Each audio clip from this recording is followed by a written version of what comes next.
الرجيم. بسم الله الرحمن الرحيم. لا يستوي أصحاب النار وأصحاب الجنة، أصحاب الجنة هم الفائزون. لو أنزلنا هذا القرآن على جبل لرأيته خاشعا متصدعا من خشية الله. وتلك الأمثال نضربها للناس لعلهم يتفكرون. هو الله الذي لا إله إلا هو عالم الغيب والشهادة هو الرحمن الرحيم. هو الله الذي لا إله إلا هو الملك القدوس السلام المؤمن المهيمن العزيز الجبار المتكبر سبحان الله عما يشركون. هو الله الخالق البارئ المصور له الأسماء الحسنى يسبح له ما في السماوات والأرض وهو العزيز الحكيم. الله أحد الله الصمد لم يلد ولم يولد ولم يكن له كفوا أحد. اغفر لنا وارحمنا واعف عنا واغفر لنا وارحمنا واعف عنا واغفر لنا وارحمنا أنت مولانا فانصرنا على القوم الكافرين. لم يلد ولم يولد قل هو الله أحد الله الصمد لم يلد ولم يولد ولم يكن له كفوا أحد. ربنا آتنا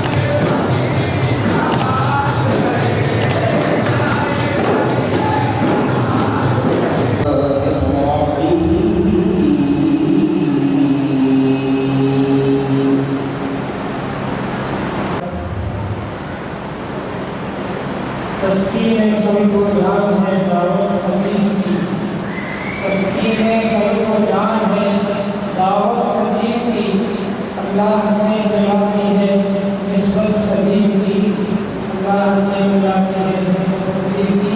हौज़े ख़ातिमे का 49वें उर्स खतीब का जारी मसाली है। आज का जलसा कौमे जल्दी को बयान मोहम्मद का बाकायदा आगाज हो चुका है। मुख्तलिफ संस्थान मठ से बहुत सारे स्वामीनाथ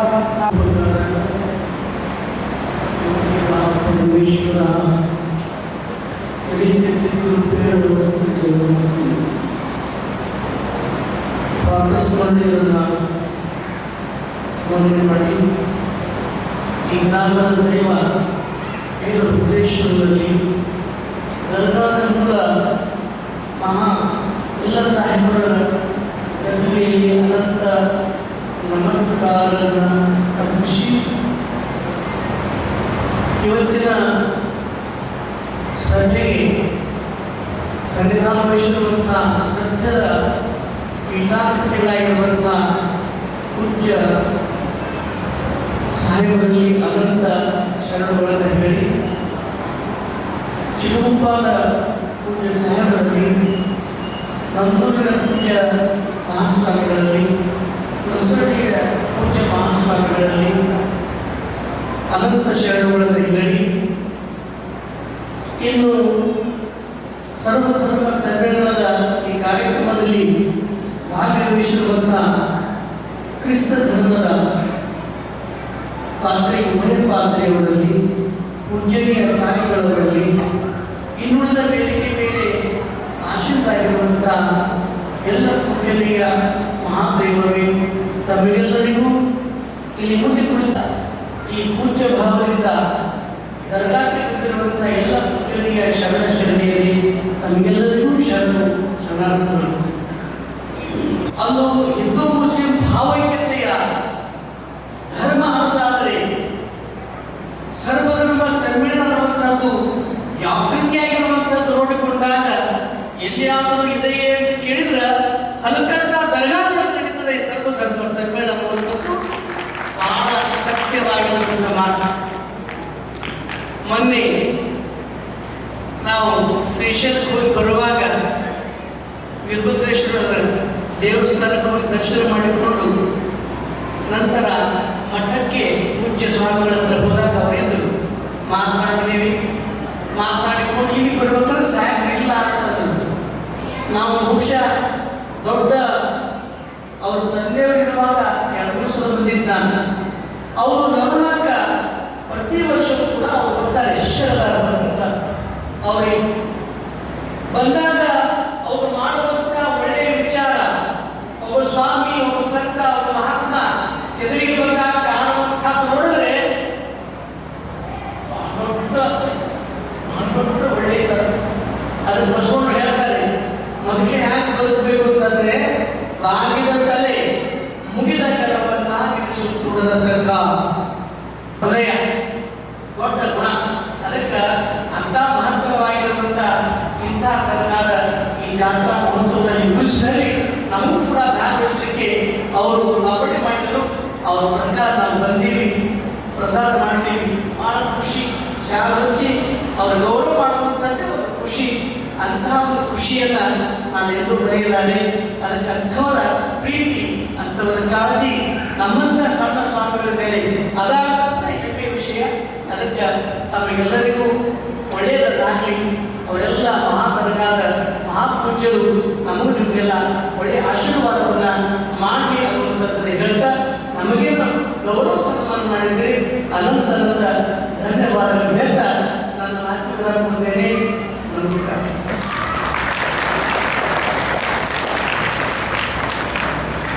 ಹೋಮಾತೀತಂ ಜನಜನಂ ನಾದವಿದುತಲಾತೀತಂ ತಸ್ಮೈ ಶ್ರೀ ಗುರು ಪ್ರಭುದೇವಾಯ ನಮಃ. ಯಾವ ಪರಮ ಪವಿತ್ರವಾಗಿರ್ತಕ್ಕಂಥ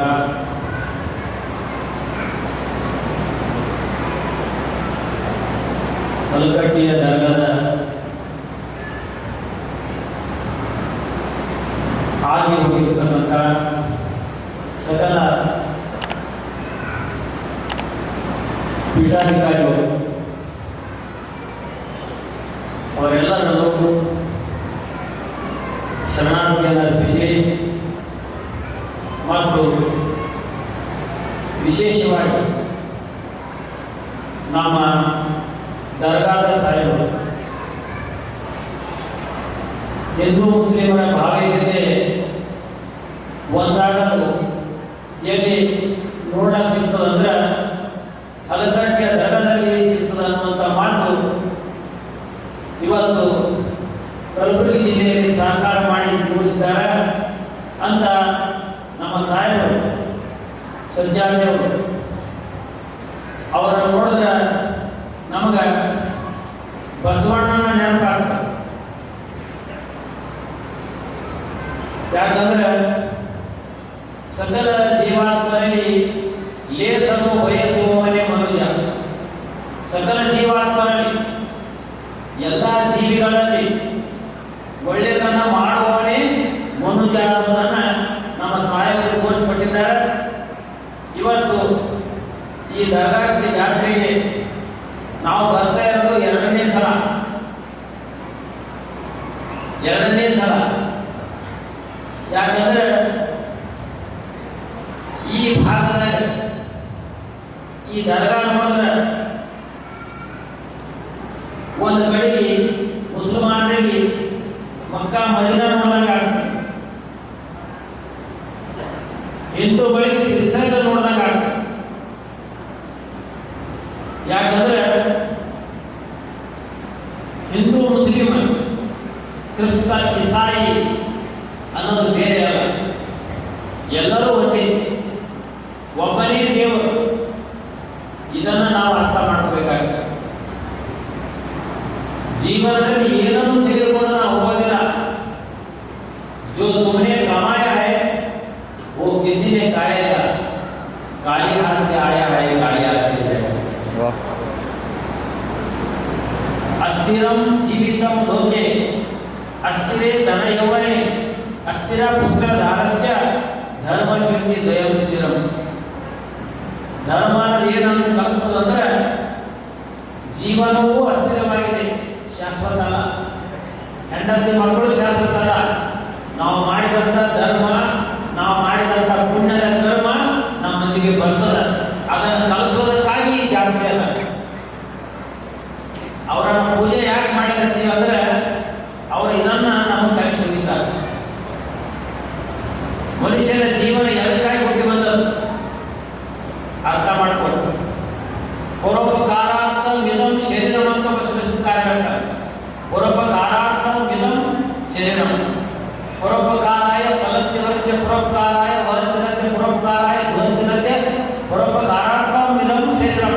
ಅಂದ್ರೆ ಮಾತು ಬರೆದಂತ ನದಿಯು ನೀರನ್ನ ಕೊಡ್ತದೆ, ಗಿಡವು ಹಣ್ಣನ್ನು ಕೊಡ್ತದೆ, ಮಾತು ಬರ್ತದೆ, ಆಕಳು ಹಾಲನ್ನು ಕೊಡ್ತದೆ. ಮನುಷ್ಯನಾಗಿ ನಾವು ಏನು ಯಾಕೆ ಹುಟ್ಟಿ ಬಂದೀವಿ ಅಂದ್ರೆ ಪರೋಪಕಾರ ಮಾಡೋದಕ್ಕಾಗಿ ನಾವು ಹುಟ್ಟಿ ಬಂದೀವಿ. ಇವತ್ತು ಹಿಂದೂ ಮುಸ್ಲಿಂ ಭಾಯಿ ಆಗಿದ್ದಾಗ ಮಾತ್ರ ಈ ದೇಶ ಸ್ಥಿರವಾಗಿರುವುದಿಲ್ಲ, ಸಾಧ್ಯ ಆಗಿದೆ.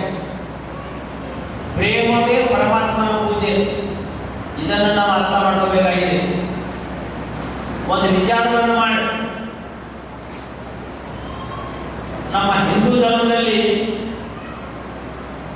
ತಮಸೋಮ ಜ್ಯೋತಿರ್ಗಮಯ ಅಂತ ದೇವರು ಹೇಳಿದ್ದಾನಪ್ಪ ಅಂತಂದ್ರೆ ಬೆಳಕಿನ ರೂಪದಲ್ಲಿ ಇರ್ತಾರೆ. ಕ್ರಿಸ್ತರಲ್ಲಿ ಏನ್ ಹೇಳ್ತಾನಪ್ಪ ಅಂದ್ರೆ ದೇವರು ಹೆಂಗಿರ್ತಾನಪ್ಪ ಅಂತಂದ್ರೆ ಲೈಟ್ ಈಸ್ ಗಾಡ್, ದೇವರು ಬೆಳಕಿನ ಸ್ವರೂಪದಾಗಿದ್ದಾನೆ. ಇಸ್ಲಾಂನಲ್ಲಿ ಏನ್ ಹೇಳ್ತಾರೆ ಅಲ್ಲಾಹೇ ನೂರ್ ಹೈ. ದೇವರನ್ನ ಯಾರನ್ನು ನೋಡಿದ್ದಾರೆ? ನೋಡಿಲ್ಲ. ಇವತ್ತು ಇಸ್ಲಾಂ ಧರ್ಮವನ್ನು ಕಟ್ಟಿದಂತ ಪ್ರಾಫಿಟ್ ಮೊಹಮ್ಮದ್ ಪೈಗಂಬರ್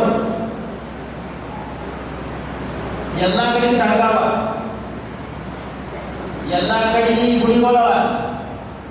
ಪೈಗಂಬರ್ ಗುಡಿ ಎಲ್ಲಿಂದ್ರೆ ಅದ ಇಲ್ಲ. ಅವರ ವಿಚಾರಗಳು 1,00,000 ವರ್ಷ ಆದರೂ ಅಮರಾಗಿರೋ ವಿಚಾರವನ್ನು ಕೊಟ್ಟು ಹೋಗಿದ್ದಾರೆ. ಪೈಗಂಬರ್ದು ಎಲ್ಲಿ ಇಲ್ಲ. ಅದಕ್ಕೆ ಪೈಗಂಬರ್ ಎದರಿಂದ ಶ್ರೇಷ್ಠ ಅಂತಂದ್ರೆ ಒಂದು ಚಿಕ್ಕ ಕಥೆ ಹೇಳ್ತೇನೆ. ಮೊಹಮ್ಮದ್ ಪೈಗಂಬರ್ ಅವರು ಬಹಳಷ್ಟು ಅಜ್ಞಾನ ಇತ್ತು ಅಲ್ಲೆಲ್ಲ. ಆ ದೇಶದಲ್ಲಿ ಅಜ್ಞಾನ ಇತ್ತು, ದೇವರನ್ನು ಅರಿವಿದ್ದಿಲ್ಲ, ಪಾಪಗಳು ಹೆಚ್ಚಾಗಿವೆ. ಆ ಸಮಯದಲ್ಲಿ ದೇವರ ಸಂದೇಶ ಪೈಗಂಬರಿಗೆ ಬಂತು. ಪೈಗಂಬರು ಅವರಿಗೆ ದೇವರ ಸಂದೇಶ ಬರ್ತಾ ಇತ್ತು. ಆ ಸಂದೇಶ ಹೇಳ್ತಾ ಇತ್ತು. ಪೈಗಂಬರ್ ಹೇಳ್ತಾರೆ, ನಾನೇನು ಹೇಳ್ತಾ ಇದ್ದೀನಿ, ನಾ ವ್ಯಕ್ತಿಯಾಗಿ ಹೇಳ್ತಾ ಇಲ್ಲ, ಇದು ಅಲ್ಲಾಹನ ಸಂದೇಶ. ಅಷ್ಟು ಹಿಂದಿ ಬರಲ್ಲ. ಆದರೆ ಮೊದಲನೇದಾಗಿ ಇಲ್ಲಿರುವ ಎಲ್ಲ ಗುರುಗಳಿಗೆ ಧನ್ಯವಾದಗಳನ್ನ ಸಲ್ಲಿಸ್ತೀನಿ. ಇಲ್ಲಿರುವ ಪ್ರತಿಯೊಬ್ಬರು ಹಿರಿಯರು. ನಾನೊಬ್ಬ ಮಾತನಾಡಿ 1 ವರ್ಷ ಆಯ್ತಷ್ಟೇ. ಆದರೆ ಇಲ್ಲಿರುವ ಗುರುಗಳಿಗೆ ತುಂಬ ಅನುಭವವುಳ್ಳವರು. ಬೇರೆ ನಾನು ಒಂದು ಈ ಚಿಕ್ಕ ಸಂದೇಶ ನಾವು ಹಾಡಿನ ಮುಖಾಂತರ ಕೊಡ್ತೇನೆ. ದೇವರ ಮನೆಯಿದು ಈ ಜಗವೆಲ್ಲ, ದೇವರ ಮನೆಯಿದು ಈ ಜಗವೆಲ್ಲ, ಪಯಣಿಗರು ನಾವು, ಪಯಣಿಗರು ನಾವು, ತಿಳಿದುಕೊಳ್ಳಿರಲ್ಲ, ದೇವರ ಮನೆಯಿದು ಈ ಜಗವೆಲ್ಲ. ನಾವೆಲ್ಲರೂ ದೇವರ ಮಕ್ಕಳು. ಇಲ್ಲಿರ್ಬೋದು ಹಿಂದೂ, ಇಲ್ಲಿರ್ಬೋದು ಕ್ರೈಸ್ತ, ಇಲ್ಲಿರ್ಬೋದು ಮುಸ್ಲಿಂ, ಎಲ್ಲರೂ ದೇವರ ಮಕ್ಕಳು. ಆ ಹಾಡು ಮುಂದುವರಿಸಿ ಹೀಗೆ ಹೇಳುತ್ತೆ, ಸೃಷ್ಟಿ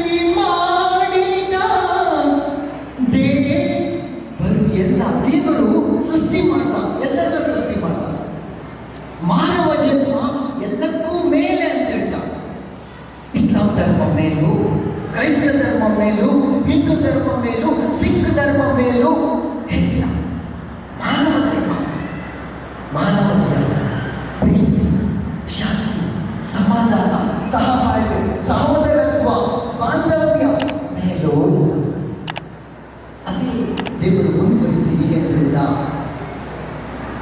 ಜ್ಞಾನ ಅರಿವು ನಮಗೆ ಕೊಟ್ಟರಲ್ಲ. ನಾವು ಪ್ರಾಣಿಗಳಲ್ಲ ನೋಡಿ, ನಮಗೆ ಜ್ಞಾನ ಇದೆ, ನಮಗೆ ಬುದ್ಧಿ ಇದೆ, ನಮಗೆ ಅರಿವು ಇದೆ, ಶಿಸ್ತು ಇದೆ, ಸಂಯಮ ಇದೆ.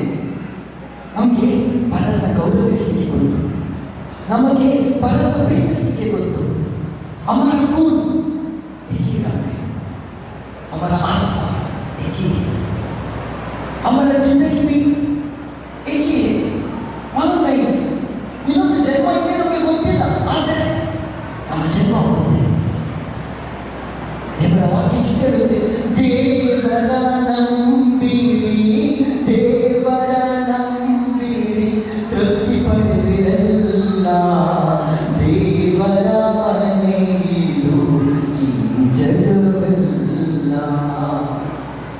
ನಮಗೆ ಮಕ್ಕಳು ಗೊತ್ತಿದ್ದೀವಿ, ಹಿರಿಯರಿದ್ದಾರೆ, ಅಲ್ಲಿ ನಮ್ಮ ಹೆಣ್ಣು ಮಕ್ಕಳಿದ್ದಾರೆ, ಅಲ್ಲಿ ಹೊರಗಡೆ ಹೆಣ್ಣು ಮಕ್ಕಳಿದ್ದಾರೆ. ಎಲ್ಲರೂ ನಮ್ಮವರು, ಎಲ್ಲರೂ ನಮ್ಮವರು. ಇವತ್ತು ಇಷ್ಟು ದೊಡ್ಡ ಹಬ್ಬಕ್ಕೆ ಎಷ್ಟೋ ಜನ ಆಗಮಿಸಿದ್ದಾರೆ, ನಮ್ಮನ್ನು ಕರೆದಿದ್ದಾರೆ, ಗೌರವಿಸಿದ್ದಾರೆ. ಧರ್ಮ ನೋಡಿಲ್ಲ, ಜಾತಿ ನೋಡಿಲ್ಲ, ಭೇದ ನೋಡಿಲ್ಲ, ಭಾವ ನೋಡಿಲ್ಲ. ನಾನು ಒಂದಿಲ್ಲ, ನಾವು ಒಂದು, ನನ್ನದು ಒಂದಿಲ್ಲ, ನಮ್ಮದು ಒಂದು, ನಾನು ಒಬ್ಬ ಅಂದಿಲ್ಲ, ನಾವೆಲ್ಲರೂ ಒಂದು. ಅದೇ ಈ ಸರ್ವ ಧರ್ಮ ಸಮ್ಮೇಳನದ ಅರ್ಥ. ದೇವರ ವಾಕ್ಯ ಮುಂದುವರೆದು ಹೀಗೆ ಹೇಳುತ್ತಿದ್ದಾರೆ, ದೇವರ ವಾಕ್ಯ ಮುಂದುವರೆದು ಹೀಗೆ ಹೇಳುತ್ತೆ, ನಾನು ಎಂಬುವ ತುಂಬ ದಿನ ಉಳಿಯಲ್ಲ. ಯಾರು ನಾನು ನಾವು ಅಂತಾರೋ ಅವರು ಮಾತ್ರ ಉಳಿತಾರೆ. ಗುರುಗಳಿಗೆ ಹೇಳಿದರು, ನಮ್ಮ ಬಸವಣ್ಣನವರ ಸುಂದರವಾದ ವಾಕ್ಯ, ಅವನ್ಯಾರವ ಅವನ್ಯಾರವ ಅವನ್ಯಾರವ ಎನ್ನಬೇಡೆಯ, ಅವನಮ್ಮವ ಅವನಮ್ಮವ ಅವನಮ್ಮವ ಎನ್ನಯ್ಯ. ತುಂಬ ಅರ್ಥ ಇದೆ. ನಾನು ಸೂಫಿ ಸಂತರ ಮಹಾ ಫ್ಯಾನ್. ಸೂಫಿ ಸಂತರ ಬಗ್ಗೆ ನಾನು ಕಲಿತಾ ಇದ್ದೀನಿ. ಆ ಸೂಫಿ ಸಂತರಿಗೆ ಧರ್ಮ ಇಲ್ಲ, ಭೇದ ಇಲ್ಲ, ಭಾವ ಇಲ್ಲ. ಅವರು ನೋಡಿದ್ದು ಸತ್ಯ, ಅವರು ನೋಡಿದ್ದು ಶಾಂತಿ, ಅವರು ನೋಡಿದ್ದು ಸಮಾಧಾನ, ಅವರು ನೋಡಿದ್ದು ಸಹಬಾಳ್ವೆ, ಅವರು ನೋಡಿದ್ದು ಸಹೋದರತ್ವ, ಅವರು ನೋಡಿದ್ದು ಆತ್ಮ. ಅದಕ್ಕಾಗಿ ಅವರು ಸಂತರಾದರು. ಅದಕ್ಕಾಗಿ ನಾವು ಅವರನ್ನು ಹಿಂಬಾಲಿಸುವ ಶಿಷ್ಯರಾದರು. ಮಗದೊಮ್ಮೆ ನಿಮಗೆಲ್ಲರಿಗೂ ಈ ಮಹಾ ಹಬ್ಬದ ಶುಭಾಶಯಗಳಾಗುತ್ತೆ. ಧನ್ಯವಾದ. ಅನನ್ಯ ವ್ಯಕ್ತಿಗಳೇ, ಪೂಜನೀಯರೇ ಹಾಗೂ ನನ್ನ ಸಹೋದರ ಸಹೋದರಿಯರೇ, ಇವತ್ತಿನ ಪ್ರಸ್ತುತ ಕಾಲದಲ್ಲಿ ಒಂದು ವಿಶೇಷವಾದ ಕ್ರಾಂತಿಯ ಮೇಲೆ, ಇದು ಧರ್ಮದ ಕ್ರಾಂತಿ ಅಲ್ಲ, ಇದು ಕಂಪ್ಯೂಟರ್ ಇರೋದಲ್ಲ, ಇದು ಬುದ್ಧಿಮತ್ತೆ ಈ ಕ್ರಾಂತಿ. If I say in English, it is the revolution of artificial intelligence. ಇವತ್ತು ಹೊಸ ವಿಷಯವನ್ನು ನನಗೆ ಬಗ್ಗೆ ಮಾತನಾಡಲಿಕ್ಕೆ ನಾನು ಇಚ್ಛಿಸುತ್ತೇನೆ. ಆರ್ಟಿಫಿಷಿಯಲ್ ಇಂಟೆಲಿಜೆನ್ಸ್ ಈಗ ಎಲ್ಲರಿಗೂ ಫೆಮಿಲಿಯರ್ ಅಂತ ಕಾನ್ಸೆಪ್ಟ್. ಎಲ್ಲರ ಮೊಬೈಲಲ್ಲಿ ಒಂದು ಚಾಟ್ ಜಿಪಿಟಿ ಅಥವಾ ಜೆಮಿನಾಯ್ ಎಂಬ ಆ್ಯಪ್ಗಳು ಇರ್ಬೋದು, ಅಥವಾ ಗೂಗಲ್ನಲ್ಲಿ ನಾವು ಬ್ರೌಸ್ ಮಾಡ್ಬೋದು.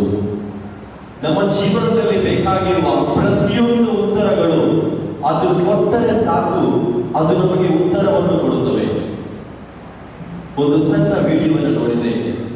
ಒಬ್ಬ ರೋಗಿ ವೈದ್ಯರ ಹತ್ರ ಹೋಗುವಾಗ ಅವನು ಹೇಳ್ತಾನೆ, ಡಾಕ್ಟರ್, ನನ್ನ ಹೊಟ್ಟೆಯಲ್ಲಿ ಸ್ವಲ್ಪ ನೋವಿದೆ, ಆಗಿರ್ಬೋದು ಇದು ಕಿಡ್ನಿ ಸ್ಟೋನ್, ಇದಕ್ಕಿಂತ ಇದು ಟ್ಯಾಬ್ಲೆಟ್ ಕೊಡಬೇಕು, ಅದು ಟ್ಯಾಬ್ಲೆಟ್ ಕೊಡಬೇಕು. ಒಬ್ಬ ನಾರ್ಮಲ್ ವ್ಯಕ್ತಿ ಬಂದು ಇತರರಿಗೆ ಹೇಳುತ್ತಾನೆ. ಮಾತ್ರವಲ್ಲ, ಅಂದಿನ ಕಾಲದಲ್ಲಿ ಒಂದು ಮ್ಯೂಸಿಕ್ ಪ್ರೊಡ್ಯೂಸ್ ಮಾಡಬೇಕಾದರೆ, ಒಂದು ಟ್ರ್ಯಾಕ್ ಮಾಡಬೇಕಾದರೆ ಒಂದು 10,000 ಕೊಡಬೇಕಿತ್ತು. ಆ ಮ್ಯೂಸಿಕ್ ಪ್ರೊಡ್ಯೂಸ್ ಮಾಡುವವನು ಅವನಲ್ಲಿ ಸಾಫ್ಟ್ವೇರ್ ಅನ್ನ ಅಧಿಕ ಮೌಲ್ಯಕ್ಕೆ ಅವನು ಪರ್ಚೇಸ್ ಮಾಡ್ತಾನೆ, ಅದರ ಕಲಿಯಲಿಕ್ಕೆ ಅವನು ಹಣವನ್ನ ವೆಚ್ಚ ಮಾಡ್ತಾನೆ. ಆದರೆ ಇತ್ತೀಚಿನ ಬಂದಿರುವ ಈ ಆರ್ಟಿಫಿಷಿಯಲ್ ಇಂಟೆಲಿಜೆನ್ಸ್ ಟೂಲ್ ಕೆಲವೇ ಕ್ಷಣಗಳಲ್ಲಿ ಉತ್ತಮವಾದ ಮ್ಯೂಸಿಕ್ ಅನ್ನು ಮಾಡಿಕೊಡುತ್ತದೆ. ಅಂದಿನ ಕಾಲದಲ್ಲಿ ಶಿಕ್ಷಕರಿಗೆ ತುಂಬಾ ಜ್ಞಾನವಿತ್ತು, ಗುರುಗಳಿಗೆ ಜ್ಞಾನವಿತ್ತು.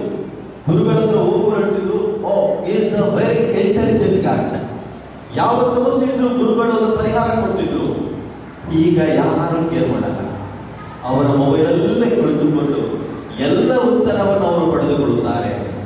ಇದರಿಂದ ಏನಾಗುತ್ತೆ ಅಂದರೆ ನನ್ನ ಮತ್ತು ಇತರರ ಸಂಬಂಧಗಳು ಮುರಿದು ಹೋಗುತ್ತೆ. The relation between me and others R broken. ಮಾತ್ರವಲ್ಲ, ಆ ಸಂಬಂಧ, ನನ್ನಲ್ಲಿರುವ ಸಂಬಂಧ, ನಾನು ನನ್ನನ್ನೇ ಗೌರವಿಸದ ಸ್ಥಿತಿಗೆ ನಾವು ಬರುತ್ತೇವೆ. We don't trust our own intelligence.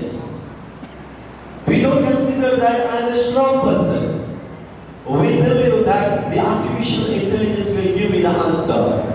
This is a great challenge today that every individual is facing. In 1891, 1891ನೇ ಇಸವಿಯಲ್ಲಿ ಇಂಡಸ್ಟ್ರಿಯಲ್ ರೆವಲ್ಯೂಷನ್ ಬಂತು.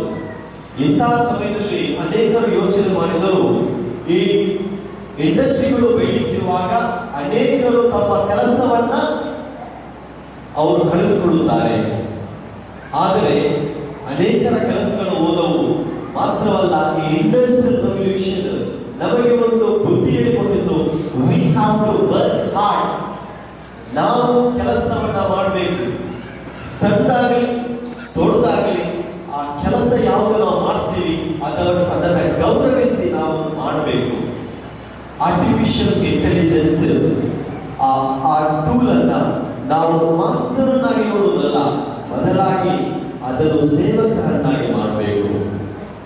We should not become slaves of media or the artificial intelligence, but we have to become the master lord of all. That brings the revolution. Artificial intelligence will not laugh. Artificial intelligence ಗೆ ಇತರರಿಗೆ ಪ್ರೀತಿಸಲಿಕ್ಕೆ ಗೊತ್ತಿಲ್ಲ. Artificial intelligence ಗೆ ಪ್ರಾರ್ಥನೆ ಮಾಡಲಿಕ್ಕೆ ಬರಲ್ಲ. Artificial intelligence ಗೆ ಒಬ್ಬರನ್ನ ಕ್ಷಮಿಸಲಿಕ್ಕೆ ಬರಲ್ಲ.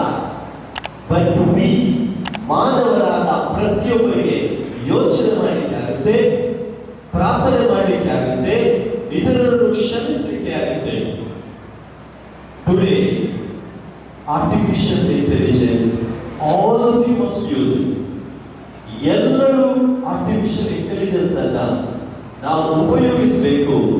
ಆದರೆ ಅದು ನಮ್ಮ ಲಾರ್ಡ್ ಆಗಬಾರದು, ಅದು ನಮ್ಮ ಮಾಸ್ಟರ್ ಆಗಬಾರದು, ಅದು ನಮ್ಮ ಸ್ಲೇವ್ ಆಗಿ ಉಳಿಯಬೇಕು. ಆರ್ಟಿಫಿಷಿಯಲ್ ಇಂಟೆಲಿಜೆನ್ಸ್ ಹೇಗೆ ಬುದ್ಧಿಯಿಂದ ಕೆಲಸ ಮಾಡುತ್ತದೆ, ಅದೇ ರೀತಿ ನಮ್ಮ ಬುದ್ಧಿಯು ಈ ಲೋಕದಲ್ಲಿ ನಾವು ಬೆಳೆಯಬೇಕು. ಸ್ವಾಮೀಜಿಗಳು ಹೇಳಿದರು, ಇದು ಧರ್ಮದ ಕ್ರಾಂತಿ. ಎಲ್ಲ ಧರ್ಮದ ಸದಸ್ಯರು ಒಟ್ಟಾಗಿ ಬಾಳುವ ಈ ಸಮಾಜದಲ್ಲಿ ಹೊಸ ಕ್ರಾಂತಿಯಾಗಿದೆ. ಒಳ್ಳೆಯ ಮನೋಭಾವವನ್ನು ಬೆಳೆಸಿದ್ದಾರೆ.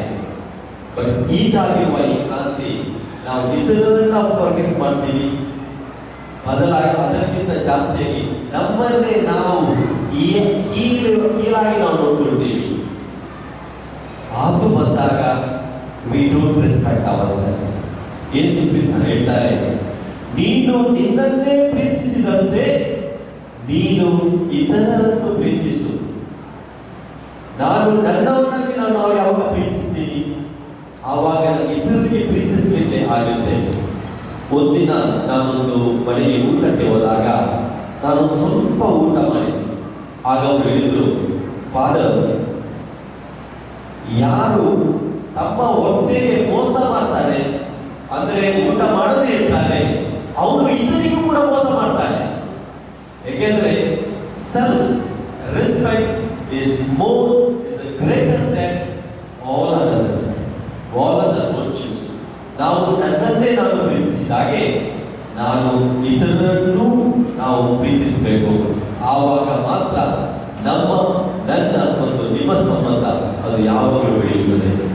ಪ್ರಿಯ ಸಹೋದರ ಸಹೋದರಿ, ನಾವೆಲ್ಲರೂ ಒಟ್ಟಾಗಿ ಇಲ್ಲಿ ಬಂದಾಗ ನೀವು ಅತಿ ಪ್ರೀತಿಯಿಂದ ನೀವು ಕೇಳ್ತಾ ಇದ್ದೀರಿ. ಆ ಪ್ರೀತಿ ನಮ್ಮ ಹೃದಯದಲ್ಲಿ ಸದಾ ಬೆಳೆಯಲು ನಾನು ಪ್ರಾರ್ಥಿಸುತ್ತೇನೆ. ಧನ್ಯವಾದಗಳು.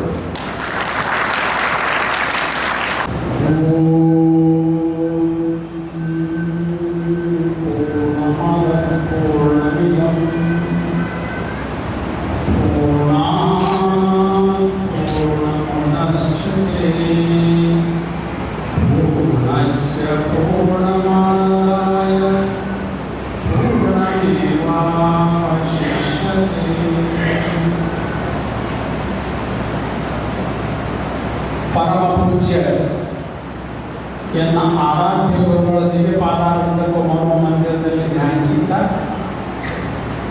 ಅದು ಸ್ವರೂಪರೆಯಾದ ವೇದಿಕೆ ಮೇಲೆ ಆಸೀನರಾದಂತಹ ಎಲ್ಲ ಪೂಜ್ಯರ ಪಾದಕ್ಕೂ ಪಡಬೇಕು. ಹಾಗೂ ಇಂದು ಈ ಮಹಾ ಇದಕ್ಕೆ ನಾವು ಶಿವಾನುಭವ ಅಂತ ಅಂತೀವಿ. ಶಿವಾನುಭವದಲ್ಲಿ ಆಗಮಿಸಿರುವ ಎಲ್ಲ ಶರಣರಿಗೆ, ಶಿವಶರಣರಿಗೆ, ಎಲ್ಲ ಜೀವಿಗಳಿಗೆ ಶರಣಾರ್ಥಿಗಳು. ಸುಮಾರು 2 ವರ್ಷ ಹಿಂದೆ ನಾನು ಇಲ್ಲಿ ಬಂದು ಒಂದು ಪ್ರಸಂಗ ನಿಮಗೆ ಹೇಳೋದಕ್ಕಿಂತ ಬಹುಶಃ ನೆನಪಿರಲಿಕ್ಕಿಲ್ಲ.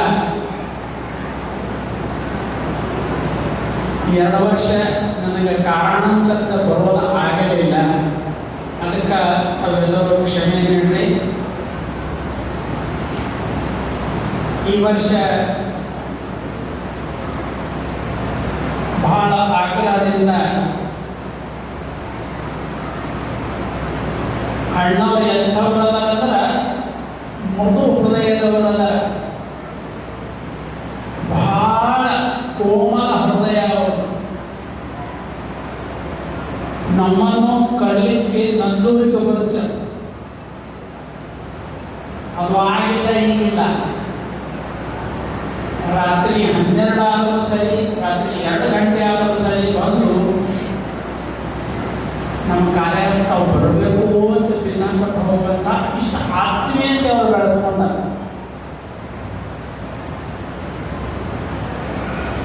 ಅದಕ್ಕಾಗಿ ನಿಮಗೆ ಒಂದು ಮಾತು ಹೇಳ ಹೋಗಿದ್ದೆ, मंदिर तोड़ो मस्जिद तोड़ो मगर किसी का दिल मत तोड़ो आशा ಹೇಳೋ ಹೋಗಿದೆ. ಈ ಕಾಲಮಾನ ಚೇಂಜ್ ಆಗ್ಯದ. ಏನಾಗ್ಯದ? ಈಗ ದಿಲೋं को दिलों से जोड़ो. ಈಗಿನ ಕಾಲಮಾನ ಏನು ಕೇಳಕತ್ತದ? ಎಲ್ಲರ ಮನಸ್ಸ ಒಂದಾಗಬೇಕಾದ್ರೆ ಅಷ್ಟು ಪ್ರೀತಿಯನ್ನು ಬೆಳೆಸ್ಕೊಳ್ಳಿ, ಅಷ್ಟು ಪ್ರೀತಿಯಿಂದ ವಾಸ ಮಾಡಬೇಕಂತ ಪ್ರಯತ್ನ ಮಾಡಿ. सबके दिलों को दिलों से जोड़ो. ಈಗಿನ ಕಾಲಮಾನ ಅದ. आजकल का पुकार क्या है? सबके दिलों को दिलों से जोड़ो. इसलिए आप सब लोग मुझे कैसे दिख रहे हैं? तो उस अल्लाह के नूर सब में दिख रहा है. आप सब अल्लाह के रूप वाले देव रूप के नाम कामता है. सब में उसी का नूर है. उस खुदा से कोई अलग नहीं है. कोई बड़ा है, कोई छोटा है, पर है तो ही नूर. ಕಿವಿನಿಷ್ಟಬಹುದು, ನೋಡುತ್ತಿರಬಹುದು, ಚಿಂತೆ ಇಲ್ಲ. ಆದರೆ ಎಲ್ಲರಲ್ಲಿ ಆ ದೇವರ ಬಿಂಬವೇ ಕಾಣುತ್ತಾ ಇದೆ. ಅದಕ್ಕಾಗಿ ನಾವೆಲ್ಲರೂ ಹೆಚ್ಚಿನ ಸಮಯವನ್ನು ತೆಗೆದುಕೊಳ್ಳಲು ಬಹಳ ಸಮಯ ಆಗಿದೆ. ಬೇಸರ ಆಗಲಾರದಂತೆ ಎಲ್ಲರಿಗೂ ಏನ್ ಹೇಳ್ಯಾರಪ್ಪ ಅಂತಂದ್ರೆ,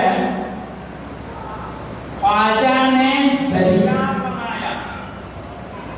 ख्वाजा ने दरिया बताया.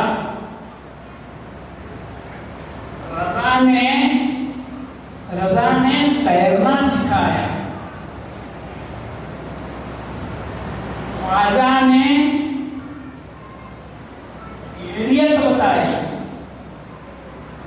रजा ने चलना सिखाया। ಇದು ಬಹಳ ಸೂಫಿ ಸಂತರ ಒಂದು ಶೇರ, ಗಾಯಕಿ ಅಂತಾರೆ, ಶೇರ್ನು ಅಂತಾರೆ.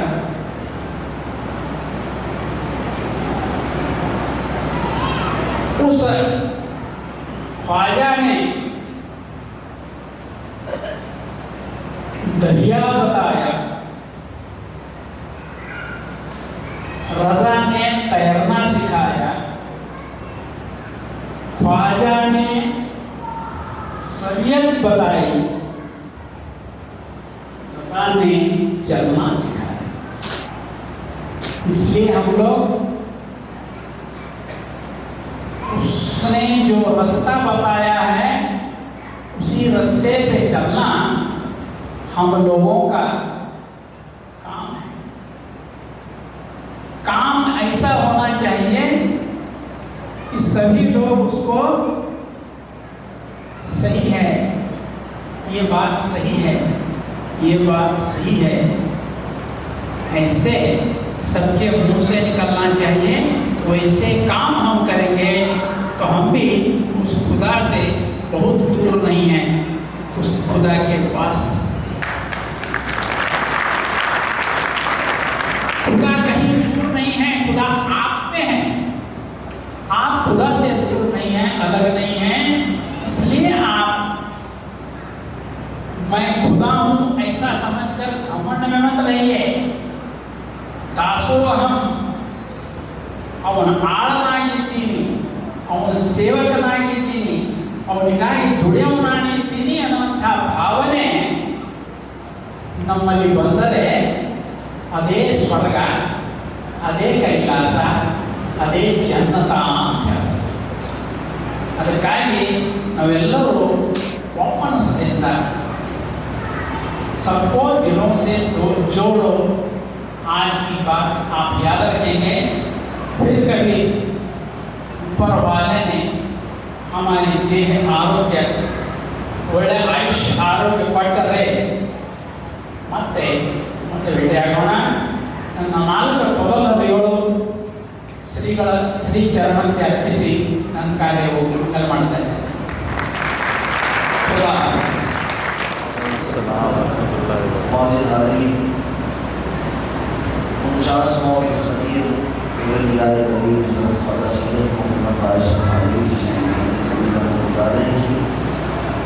ये दूसरी चीज़ का आगाज हो चुका है। पहले असर बाद कुरान हुई और मगरिब बाद कौमी एकता की बुनियाद बयान मोहब्बत के उन्वान से जलसा रखा गया, जिसमें स्वामी हजरात इलाके के और नरोला से तशरीफ लाए, सामने और हमारे वाड़ी से तशरीफ लाए। फादर हजरात आप सबका आमद का मशहूर है। अल्लाह ताला आपको फिर से जमा होने का मौका दिया। इस तरह कुरान फरमाता है कि वातसिमु हबिल्लाहि जमीअन वला तफर्रक़ू, पकड़ लो अल्लाह की रस्सी को मजबूती के साथ, मत तफर्रक़ा ना करो। किसी मज़ाहिब का मानने वाला हो, आज तक उसका ज़हन और फहम ये नहीं है कि अल्लाह 2 है। सब लोग यही कहते हैं कि अल्लाह 1 है। जब अल्लाह 1 है, ईश्वर 1 है, फादर 1 है, तो हम भी उसके मानने वाले 1 ही हैं। हमने हमने एक शेर में कि किसी बुजुर्ग शायर का शेर है कि मैं वे तस्बीह तो सभी हैं मगर इदराक कहाँ, मैं वे तस्बीह तो सभी हैं मगर इदराक कहाँ, जिंदगी खुद ही इबादत है मगर होश नहीं, वो आखिर दावाना